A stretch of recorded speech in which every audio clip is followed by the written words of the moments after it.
Senator Bragg. Order. Order. I'm just waiting for Order. Senator Bragg has the right to have his question heard in silence. Thanks. Senator I was just Bragg. waiting for the chamber to come to order. Thanks. Thanks, President.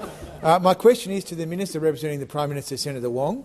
Will the government expand its ban on super funds buying houses to APRA-regulated institutional and union-backed super funds? Thank you, Senator Bragg. Minister Wong. The terms of the agreement with the Australian Greens to pass a tax package, because I would make the point the Australian Greens are prepared to vote for a tax cut for working people, but the coalition is not. Before we continue, do us a little favour by subscribing to the channel, because over 98% of you watching haven't subscribed. It costs you nothing, not even a penny, to join this channel. Have you subscribed? Thanks so much. The coalition is not. We have made clear that we would have agreed to support amendment to ban future borrowing arrangements by self-managed superannuation funds for residential property. I would. Well, the Prime Minister's been upfront about that. If you want to vote for a tax cut, let us know.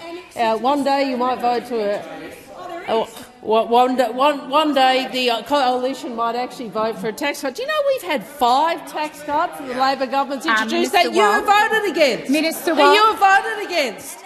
Minister Wong. Order. Order. I'm still waiting for order. Senator Bragg.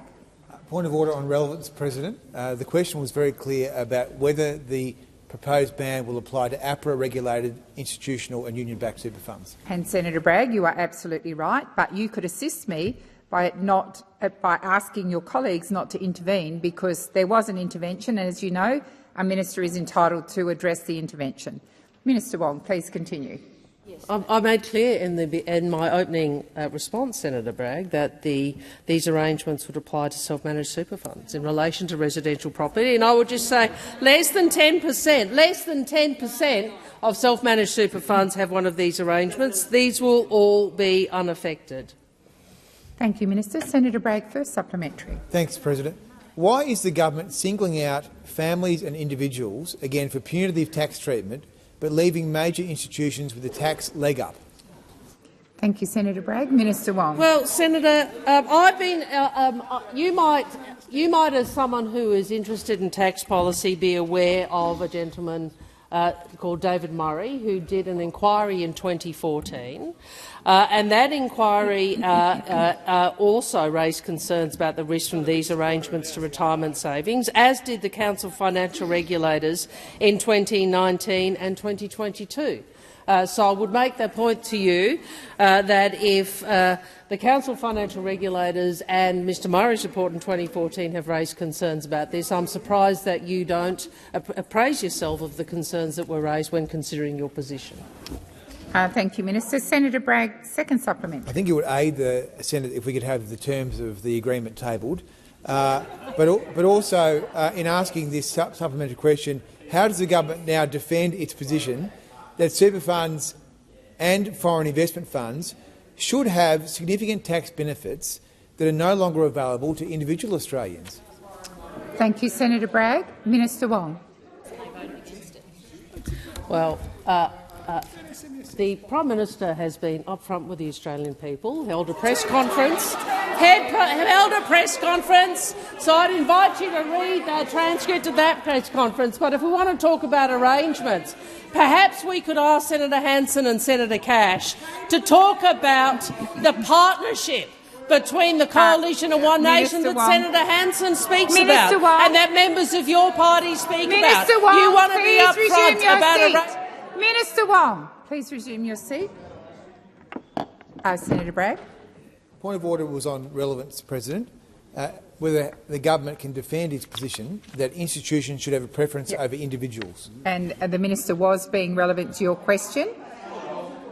I do, but I also advise the chamber there was. I would think, Senator Bragg, that when you stand up and ask me for a point of order, you would at least have the courtesy and the respect to not interject. I was going to remind the chamber that there were so many interjections I could barely hear Senator Wong. She began by being relevant, and then I could not hear what she was saying because of the loudness coming particularly from my left, but not only from my left, also from my right. So I will listen carefully, Senator Bragg, and if the minister isn't being relevant, I'll remind her to be relevant. Thank you, Senator Wong. You see, Senator Bragg believes that the status quo on all fronts is working. And we can see that because he, along with his coalition colleagues, have consistently voted no to all changes in the superannuation area. And Senator Gallagher reminds me you voted against changes to superannuation. You proposed to vote against tax cuts. You don't want to listen to what Mr Murray said or the Council of Financial Regulators said because you just defend the status quo. That is what you think is the way forward. Well, we don't. We think change is necessary, and we look forward to the passage of legislation tomorrow, Minister. which will be good for Australia. You know it's going to be one of those days in Canberra when the question sounds simple. And 5 minutes later, half the Senate is yelling over each other. Seriously, if you've ever watched Question Time and thought, surely this bloke can just answer the question, or, hang on, what's everyone arguing about now? Well, this week's clash between Coalition Senator Andrew Bragg and Foreign Minister Penny Wong, representing the Prime Minister, was right up your alley. Now, before anyone starts picking sides, let's break down what actually happened. Andrew Bragg walked into Question Time with one clear line of attack. His argument was pretty straightforward. If the government wants to stop self-managed super funds from using certain borrowing arrangements to buy residential property, then why shouldn't similar rules apply to the big institutional super funds as well? Simple question, but not exactly a simple answer. Almost immediately, the chamber came alive. Senators were chirping from both sides, voices started rising, and the Senate President had to step in more than once to restore order. Fair dinkum, at one stage it sounded less like Question Time and more like everyone was trying to host their own press conference. Once things settled down, Penny Wong rose to respond. Rather than jumping straight into Bragg's framing of the issue, she pointed to the government's broader tax package and reminded the Senate that Labor had negotiated with the Greens to pass legislation that included tax cuts. She also criticized the coalition for opposing several government tax measures over recent years. That wasn't the answer Bragg was chasing. He quickly raised a point of order, arguing that his question was specifically about whether the proposed borrowing restrictions would apply only to self-managed super funds or whether large APRA-regulated institutional and industry super funds would also be affected.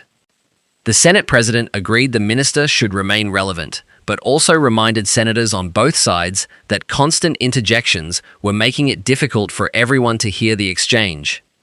When Minister Wong continued, she made the government's position clearer.